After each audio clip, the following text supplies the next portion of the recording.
सहनावतु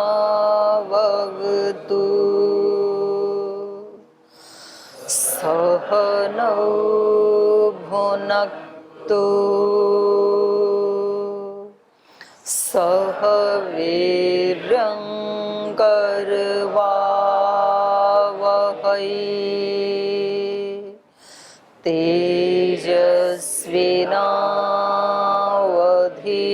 तेजस्विनावधीतमस्तु मा विद्विषावहै।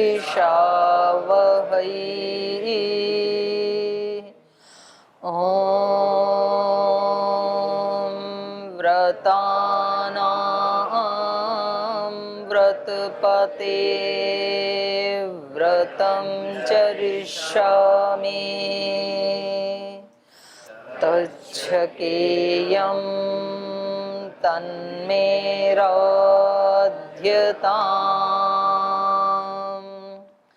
इदमहमनृतात् सत्यमुपैमि। ॐ शान्ति शान्ति शान्तिः।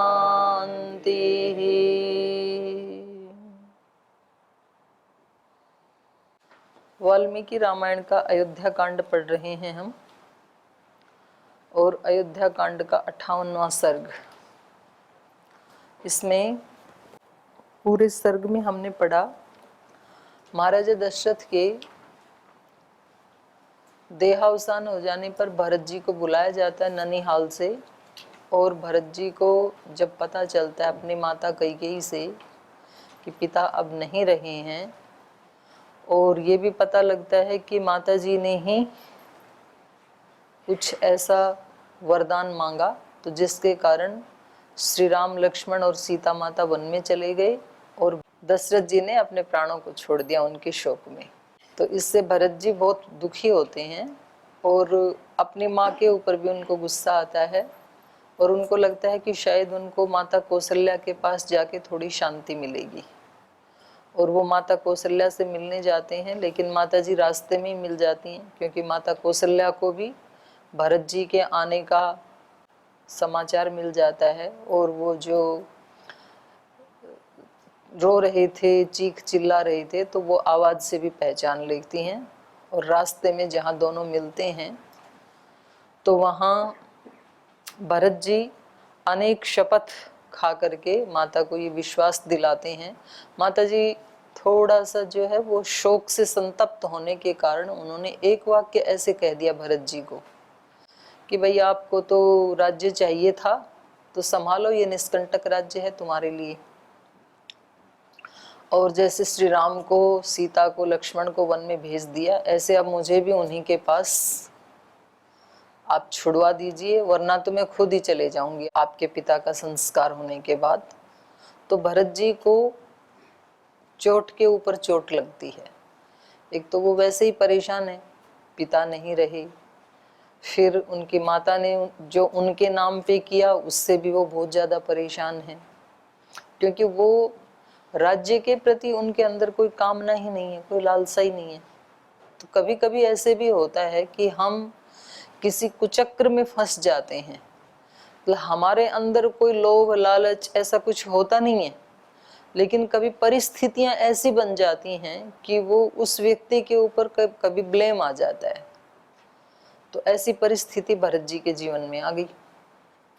तो वो अपने हृदय की बात कहने के लिए, सफाई देने के लिए विविध प्रकार की शपथ खा करके माता कौशल्या को ये बताते हैं कि मैं इस राज्य को बिल्कुल नहीं चाहता हूँ, श्री राम के चरणों में ही मेरी अनन्य प्रीति है, और जो कुछ भी घटनाक्रम हुआ उसमें मेरी किंचित मात्र भी कोई अनुमति नहीं है। और उन्होंने शपथ क्या खाई, उस समय के पूरे समाज का ही चरित्र चित्रण कर दिया। उस समय समाज में किस जीवन मूल्य को सबसे ऊपर रखा जाता था, किस चीज को पाप माना जाता था, किस कर्म को पुण्य माना जाता था, वो सब इन लगभग 35 श्लोकों में चित्रित कर दिया भरत जी ने। आप में से कोई व्यक्ति इसके ऊपर कोई लेख लिख सकते हैं कि राम राज्य को इतना ज़्यादा पसंद क्यों किया जाता था, क्यों हम आज भी राम राज्य की कामना करते हैं। राम के राज्य की ऐसी कौन सी विशेषता थी जो लाखों वर्षों के बाद भी हर व्यक्ति राम राज्य की कामना करता है। तो ये सारा आपको मिल जाएगा कि राम के राज्य में क्या क्या था। पहले भी आया है ये वर्णन, जहाँ अयोध्या का उसकी समृद्धि का वर्णन था, लेकिन यहाँ पर किस किस चीज को पाप माना जाता था। राम के राज्य में जीवन मूल्यों का कितना महत्व था। एक राजा, एक राजकुमार और एक आम आदमी भी किस चीज को कितना पाप मानता था। तो देखो, इससे पता लगता है कि वो उनका जो जीवन की शैली थी वो शैली ही आध्यात्मिक थी। एक तो होता है ना कि गुरुकुल में आके किसी को बताया जाता है, भाई देखो आप सन्यासी हो, ब्रह्मचारी हो या सन्यासिनी ब्रह्मचारिणी हो, तो आप लोगों को ये निंदा चुगली आदि से दूर रहना चाहिए। तो उस व्यक्ति को लगता है कि ये केवल बस सन्यासी ब्रह्मचारियों के लिए, केवल आध्यात्मिक व्यक्तियों के लिए ही हैं ये चीजें।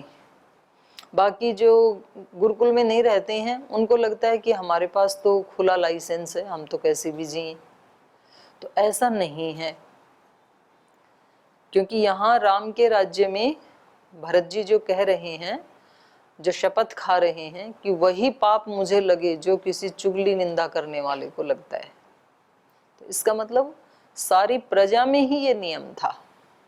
जैसे हम कल परसों भी चर्चा कर रहे थे ना, उपनिषद के अश्वपति जी की जो उद्घोषणाएं हैं, तो वो पूरे राज्य में ही ऐसा माहौल था कि हर घर में यज्ञ कंपलसरी होगा। तभी तो राजा कह सकता है कि मेरे राज्य में कोई भी ऐसा नहीं है जो अग्निहोत्र नहीं करता हो। ये कंपलसरी था कि सब व्यक्ति विद्वान बनेंगे। जैसे अभी तो हमने गुरुकुल में ये ऑप्शन दे रखा है कि भाई जिसको शास्त्र स्मरण करना है, प्रतियोगिता में भाग लेना है, वो अपना नाम लिखवा दें। और ऐसा भी तो हो सकता है कि भाई यहाँ तो कंपलसरी है, इतना याद करना ही पड़ेगा सबको, ऐसा भी माहौल बनाया जा सकता है। तो उस समय राजा की तरफ से ही ये माहौल बनाया गया कि सब व्यक्ति विद्वान होंगे, तभी तो वो उद्घोषणा करेंगे कि हमारे राज्य में कोई अविद्वान नहीं है। ये राज्य की तरफ से ही उद्घोषणा थी उस समय कि कोई भी व्यक्ति ऐसा ना हो जो आत्मविद ना हो। माने शिक्षा की जो सुप्रीम डिग्री थी उस समय वो आत्मविद होना था। तो फिर जिस समाज में जिन सामाजिक मूल्यों को या जीवन के मूल्यों को जितना वेटेज दिया जाएगा, उसको प्राप्त करने के लिए व्यक्ति उतनी ताकत लगाएगा। आज हमने किन चीजों को वेटेज दिया है?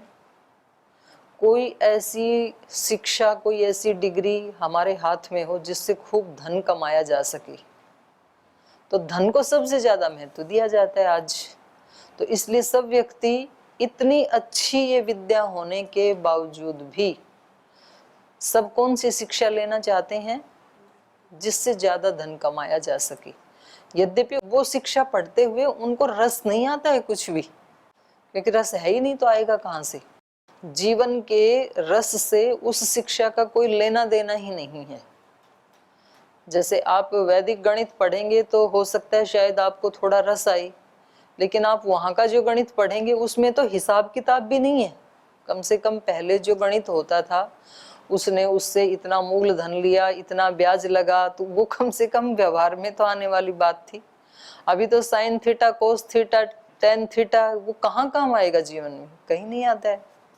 लेकिन इसलिए पढ़ना पड़ता है वो कि उसको पढ़ के कोई अच्छी जॉब मिल जाएगी। तो ये किसी देश के राजा के ऊपर निर्भर करता है, या फिर उस समाज के जो सन्यासी विद्वान जिनको राष्ट्रीय स्तर पर एक पहचान है, उनके ऊपर ये निर्भर करता है कि वो अपने समाज में उस समय किन जीवन मूल्यों को कितना महत्व देंगे। उधर ही समाज चलने लगता है। फिर तो लगता है अभी कि इतने वर्षों के बाद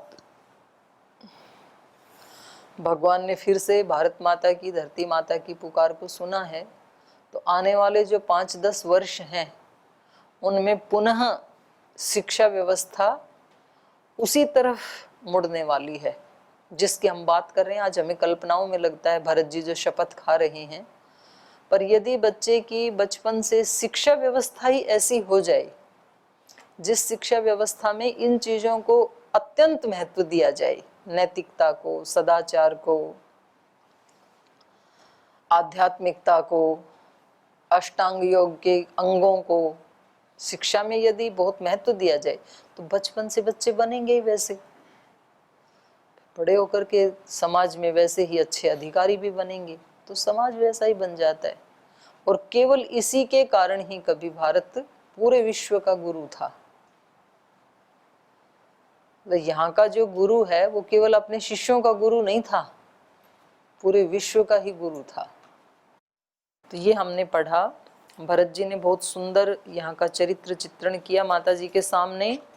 और लास्ट में फिर जो पति और पुत्र से विहीन हो गई हैं माता कौशल्या जी, उनके चरणों में वो बहुत दुखी होकर के गिर जाते हैं, अपना मस्तक झुका देते हैं।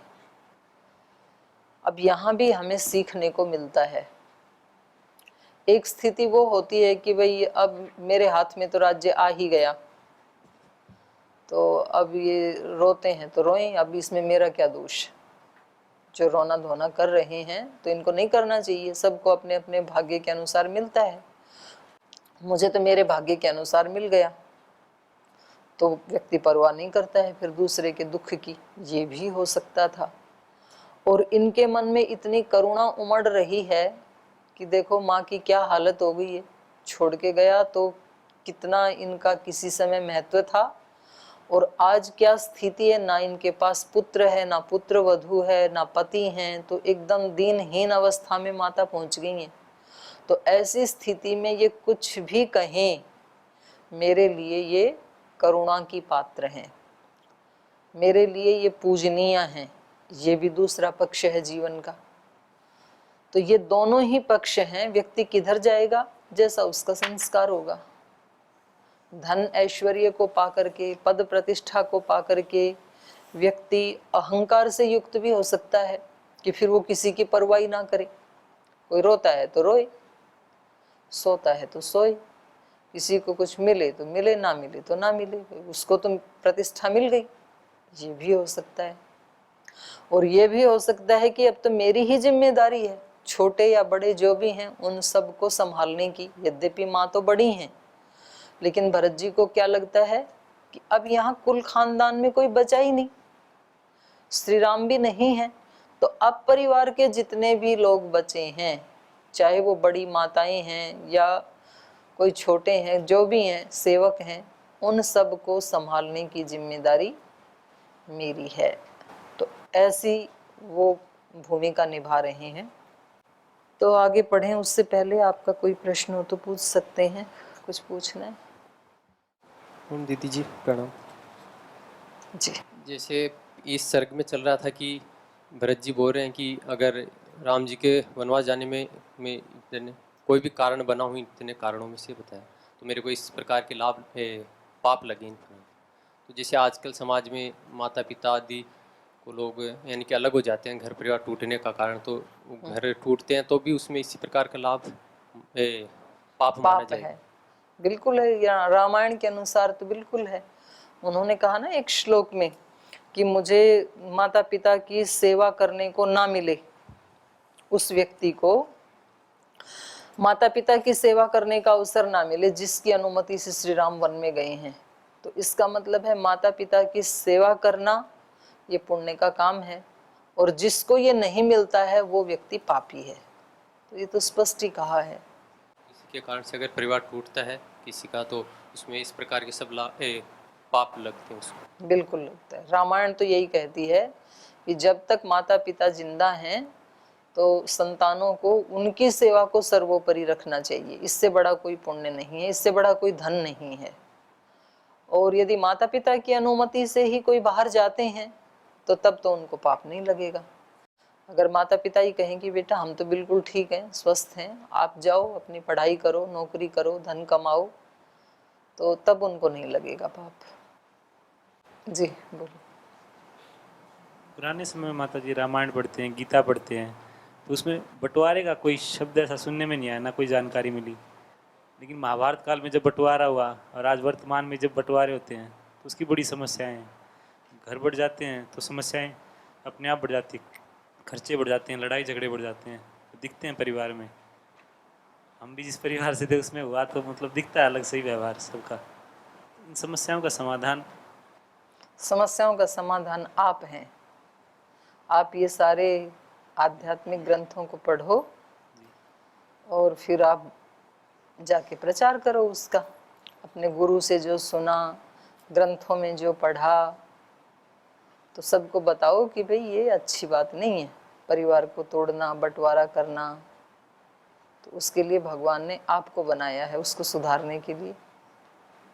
दादी जी कहती थी कि मतलब ज़्यादा लोग इकट्ठे रहेंगे, वो बर्तनों वाला काम है, बजेंगे ही फिर, तो इससे अच्छा अलग अलग हो जाओ तो बढ़िया है, ऐसा सुन। तो वो तो फिर दो होंगे तो भी बजते ही हैं, अब दो दो हैं तो नहीं बज रहे, क्या ज्यादा बज रहे हैं अब तो। जैसे पति पत्नी दो ही रहते हैं ना, और एक बच्चा, तो ज्यादा डिप्रेशन होता है, दोनों भी आपस में खुश नहीं रहते हैं। समस्या ये है ना, पहले इकट्ठे रहते थे और दोनों का आपस में अनबन हुआ तो बड़े समझा देते थे दोनों को, ठीक हो जाते थे, और अब तो अनबन बढ़ते बढ़ते फिर तलाक ही हो जाते हैं। तो बजेंगे तो बज लेंगे, कोई बात नहीं। और ये भी हो सकता है कि ना बजें, श्री राम की जैसी समझ आ जाए, भरत जी की जैसी समझ आ जाए, माता सीता, श्रुतकीर्ति, मांडवी जैसी समझ आ जाए यदि, तो बिल्कुल ना बजेंगे, फिर लाखों वर्ष तक दूसरों के लिए प्रेरणा भी बन सकते हैं। ऐसा भी तो हो सकता है ना। तो दोनों ही तो हमारे सामने हैं। इस पतंजलि संन्यास आश्रम का एक ऐसा माहौल भी क्रिएट किया जा सकता है कि पूरे भारत की दृष्टि आप लोगों पे गड़ जाए। ये भारत का अगर कुछ उद्धार होगा तो यहाँ से होगा, ये भी हो सकता है। और ये भी हो सकता है कि भाई इनके ऊपर आशा की थी, ये भी वैसे ही निकले। तो यहाँ तो ये तो आपस में ही इन कोई लक्ष्य नहीं है जीवन का, कोई अपना व्यक्ति का लक्ष्य ही नहीं है यहाँ रहने वालों का कि हमें जाना कहाँ है। तो यहाँ से कोई आशा नहीं की जा सकती। तो दोनों ही से है ना स्थितियाँ, तो चयन हमारे हाथ में है। हम अपने इस वायुमंडल को इतना दिव्य भी बना सकते हैं कि हमारे जीवन तो दिव्यताओं से भरे ही भरे, पर दूसरे लोग भी यहाँ से प्रेरणा लेकर के अपने जीवनों को दिव्य बना सकते हैं। और इस समय बनाना पतंजलि योगपीठ में, संन्यास आश्रम में ज़्यादा सरल है, क्योंकि जो इस संस्थान के संस्थापक हैं, जो मूल हैं श्रद्धेय स्वामी जी महाराज, उनकी अपनी जो तपस्या थी वो अब शिखर को प्राप्त है। समझ आती है ना, तपस्या में भी तो ज्ञान बढ़ता है ना। योगांग अनुष्ठानात अशुद्धि क्षय ज्ञान दीप्ति अविवेक ख्याति। तो वो बढ़ते बढ़ते फिर विवेक ख्याति तक जाता है ज्ञान। तो उनको सारी समझ, सारे अनुभव हो गए और हमारे बीच में उपस्थित हैं। एक समय तो ऐसा भी आएगा ना जब यहाँ सन्यासी ब्रह्मचारी तो होंगे, पर श्रद्धेय स्वामी जी महाराज के वचन होंगे उनके सामने, स्वामी जी महाराज नहीं होंगे। अगले 150 साल के बाद देखो, शरीर का तो अपना धर्म है, तो जितना उसकी मतलब एक मैक्सिमम सीमा है वहां तक तो रहेगा। तो ये हमारे लिए मतलब ये समझ लो कि जन्म जन्मांतरों के पुण्यों को फलित करने का ये सबसे बड़ा चांस है हमारे पास। अब इसके जिसको समझ है, जो जागरूक है इसके प्रति, तो वो अल्प पुरुषार्थ से बड़ा परिणाम अपने जीवन में पा सकता है। मैंने कई बार चर्चा की ना आपको, श्री अरविंद की एक पुस्तक है भागवत मुहूर्त। किस किस ने पढ़ी आप में से? नहीं पढ़ी? जरूर पढ़ना, लाइब्रेरी में है वो पुस्तक। और या तो फिर निकाल के मेरे को दे देना, तो मैं ही सुना दूंगी आपको पढ़ के, तो सबका एक ही साथ हो जाएगा। वहां पर भागवत मुहूर्त में श्री अरविंद ने ऐसे लिखा है कि कुछ ऐसी घड़ियां आती हैं जब स्वयं भगवान इस धरती पे आते हैं, धरा पे आते हैं। भगवान तो सर्वव्यापक है, धरा पे आना ये क्या मतलब हुआ? धरा पे आने का मतलब है कि विशेष रूप से उनकी शक्तियां धरा पे अभिव्यक्त होती हैं किसी मनुष्य को माध्यम बना करके, और उस समय में थोड़ा सा किया हुआ पुरुषार्थ अत्यधिक फल देने वाला होता है। और फिर ऐसी भी घड़ियां आती हैं जब वो अपने धाम को लौट जाते हैं, उस समय थोड़ा सा परिणाम लाने के लिए बहुत ज्यादा पुरुषार्थ करना पड़ता है, जिसको महर्षि दयानंद कहते हैं खोदा पहाड़ और निकली चूहिया। तो पहाड़ खोदने में कितनी मेहनत है और परिणाम क्या आया? चूहिया निकली एक। तो जब कोई अपने सिर पे बड़ा नहीं होता है, कोई ऐसा समर्थ गुरु जब जीवन में नहीं होता है, तो व्यक्ति को उसी दिव्यता को प्राप्त करने के लिए बहुत ज्यादा पुरुषार्थ करना पड़ता है। और एक दूसरा अवसर ऐसा होता है कि जब कोई समर्थ गुरु हमारे बीच में होते हैं, तो उसी दिव्यता को प्राप्त करने के लिए और अपने सब दोषों को मिटाने के लिए थोड़े ही प्रयास से बड़ा फल मिल जाता है। लेकिन उसके लिए जागरूक होना जरूरी है। बोले सौभाग्यशाली हैं वे लोग जिन्होंने उस दिव्यता का स्वागत किया, उसका स्वागत करने के लिए उन्होंने अपना थाल संजो के रखा, ऐसे उन्होंने लिखा है। और परम दुर्भाग्यशाली वे लोग हैं जो उस दिव्य आत्मा को पहचानते नहीं हैं। उनको लगता है ये भी हमारे जैसे ही हैं, थोड़ा सा ज्यादा धन है इनके पास, थोड़ा सा ज्यादा ज्ञान है, ऐसे उनको लगता है। तो बोले वे लोग दुर्भाग्यशाली हैं जो पहचानते नहीं हैं। और उनसे भी ज्यादा दुर्भाग्यशाली लोग वो हैं जिन्होंने पहचाना और फिर भी अपना लाभ नहीं उठाया। वो उनसे भी ज्यादा दुर्भाग्यशाली हैं जिन्होंने देखा कि भगवान आ गए और फिर भी उनको स्वागत नहीं किया, पहचाना नहीं। तो ये जो आप कह रहे हैं कि जी ये तो समाज में ठीक नहीं चल रहा है, परिवारों का विघटन होना। देखो परिवारों का जो एक संयुक्त परिवार की जो बात थी ना, उसमें मनुष्य का विकास बहुत ज्यादा होता है। क्योंकि इतने लोगों के बीच में बच्चा जब रहता है तो उसको कुछ अनुभव दादी से मिलेंगे, कुछ दादा से मिलेंगे, कुछ चाचा से, कुछ ताऊ से, कुछ चाची से, ताई से, बुआ से, माँ से, बाप से, इतने लोगों से। और दूसरा एक डांटेगा तो दूसरा पुचकार लेगा, तो वो व्यक्ति कभी डिप्रेशन में नहीं जाएगा। तीसरा 7-8 लोगों के बीच रहते रहते उस व्यक्ति को एडजस्ट करना आ जाएगा, लोगों के साथ रहना आ जाएगा। जो अकेले अकेले बच्चे रहते हैं, माँ बाप भी ड्यूटी पे चले जाते हैं, वो बच्चा कभी समाज में एडजस्ट नहीं होता है, लास्ट तक भी एडजस्ट नहीं होता है। मतलब उसकी एक अलग ही खीर पकती है। उसको जैसे गुरुकुल में भी छोड़ देंगे ना, अलग ही कोने में जाके बैठेगा, क्योंकि उसको वो एडजस्ट करना आया नहीं, वो संयुक्त परिवार में रहा नहीं। और इस चीज को अभी विदेश वाले लोगों ने जाना, इस कमी को, क्योंकि ये परिवार के विघटन की या न्यूक्लियर फैमिली की तरज वहीं से तो आई। अब उन लोगों ने ये चीज अनुभव की कि भाई ये ठीक नहीं है, इसलिए वो अब संयुक्त परिवार की तरफ बढ़ रहे हैं इकट्ठा होने के लिए। और हमारे पास तो लाखों वर्ष पहले श्री राम का परिवार का आदर्श हमारे सामने है कि भाई एक किसी भी एक गलत विचार से, एक मोह की रात्रि से, जिसको पूज्य बापू भी कह रहे थे कि भाई अपने जीवन में ये मोह का थोड़ा सा काल भी मत आने दो। मोह मतलब मूढ़ता। एक तरफ चक्रवर्ती सम्राट की गद्दी मिलनी थी और बीच में केवल एक मोह की रात्रि आ गई, 12 घंटे। एक मोह की रात्रि ने 14 साल डिले कर दिया। जो आज होना था, जो राम का राज्य आज आना था, वो 14 साल के बाद आया। फिर तो इतना बड़ा लॉस हो जाता है। कभी एक छोटा सा भी बुरा विचार हमारे माइंड में आता है ना, तो वो हमें जीवन में कितना पीछे धकेल देता है, ये हमें रामायण बताती है।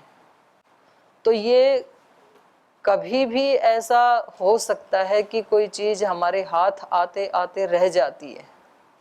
ये होता है कि जब कोई हमें संभालने वाला नहीं होता है। अब इनके घर में ठीक है, आई ऐसी परिस्थिति, एकदम से ही बिखर गया।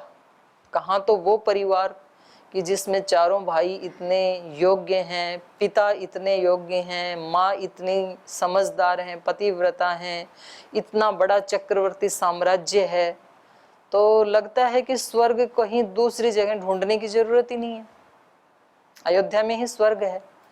और एक ही रात्रि में ऐसा बिखर गया कि जिसकी हम कल्पना नहीं कर सकते हैं, माने दुखों का पहाड़ ही टूट पड़ा एक तरह से। लेकिन तो भी क्योंकि संयुक्त परिवार था और चारों भाइयों ने और उनकी चारों पत्नियों ने उस सिचुएशन को इतनी समझदारी से संभाला कि आज भी लोग उस परिवार का आदर्श अपने जीवन में धारण करने के लिए अथक प्रयास करते हैं। तो ये है, एक तो संयुक्तता होनी चाहिए और संयुक्तता में फिर समझदारी होनी चाहिए, दो बातें हैं। जो आप बर्तन बजने की बात कह रहे हो, ये स्थिति तब आएगी जब उनमें समझदारी नहीं है। और यदि वो समझदार हैं तो वो सदा सदा के लिए ऐसे आदर्श स्थापित कर सकते हैं कि जब तक मानवता रहेगी लोग उनका अनुसरण करेंगे। और ये जो स्थिति आती है, ये तब आती है जहां त्याग करने की होड़ लगी हो। जहां पाने की होड़ लगी है ना, तब तो बिखर जाएगा सब कुछ कि मुझे भी ये मिलना चाहिए, मेरा भी सम्मान होना चाहिए, मेरे से भी पूछा जाना चाहिए। कुछ भी व्यक्ति की डिमांड है, हर व्यक्ति जब चाहता है तब तो वो टूटेगा। और हर व्यक्ति त्याग करना चाहता है। राम कहते हैं कि मुझे राज्य नहीं चाहिए, मुझे तो अपने पिता की बात को ऊपर रखना है, कोई मेरे पिता को असत्यवादी ना कहे, ये मैं चाहता हूँ। वो त्याग करते हैं। तो सीता कहती है कि मुझे तो बिल्कुल भी यहाँ के सुख आराम नहीं चाहिए, ना ससुराल का सुख चाहिए महलों का, ना अपने पिता का चाहिए, पिता के घर भी नहीं जाना है मेरे को। तो कितने भी कष्ट आए जंगल में, मुझे तो आपके साथ, वो अलग त्याग करती है। तो कहते हैं लक्ष्मण जी आप ही संभाल लो भाई, भरत शत्रुघ्न यहाँ है नहीं, तो फिर आप ही इसको ले लो, राज्य को आप संभालो तब तक। बोले मैं तो बिल्कुल नहीं, मुझे राज्य से कोई लेना देना नहीं है और जंगल के कष्टों से मुझे कोई भय नहीं है। तो भरत जी को कहते हैं भाई अब आपके नाम पे तो सारा हुआ ही है, तो कम से कम आप ही संभाल लो, अराजकता फैली हुई है। वो कहते हैं मुझे राज्य नहीं चाहिए, मुझे श्री राम का प्रेम चाहिए, वो मेरे बड़े भाई हैं। मतलब एक से बढ़ के एक व्यक्ति त्याग करने में कंपटीशन कर रहा है कि कौन ज्यादा त्याग करे। अगर ये कंपटीशन परिवार में आ जाए कि कौन ज्यादा अच्छा बने, कौन ज्यादा सेवा करे, तो जो कल परसों आप प्रश्न पूछ रहे थे कि ये प्रवीण जी पूछ रहे थे कि जी हमारे कक्ष में 6-7 भाई साथ रहते हैं, वो झगड़ा ही करते रहते, सफाई कौन करे और करे तो अच्छी वाली कौन करे। ये स्थिति आ ही नहीं सकती है। उनमें से 7 में से एक व्यक्ति को राम का आदर्श अपनाने की जरूरत है कि बाकी के जो भाई हैं, चाहे वो छोटे हैं या बड़े हैं, उनको आराम करने दो, मैं सफाई कर लूंगा रोजाना। और फिर देखो आप उस कक्ष में कैसे वीणा बजने लगेगी झगड़े की जगह। तो जैसे जैसे व्यक्ति के जीवन में त्याग की होड़ लगेगी, कंपटीशन होगा कि मैं अपने सुखों का त्याग कर दूं दूसरे के लिए,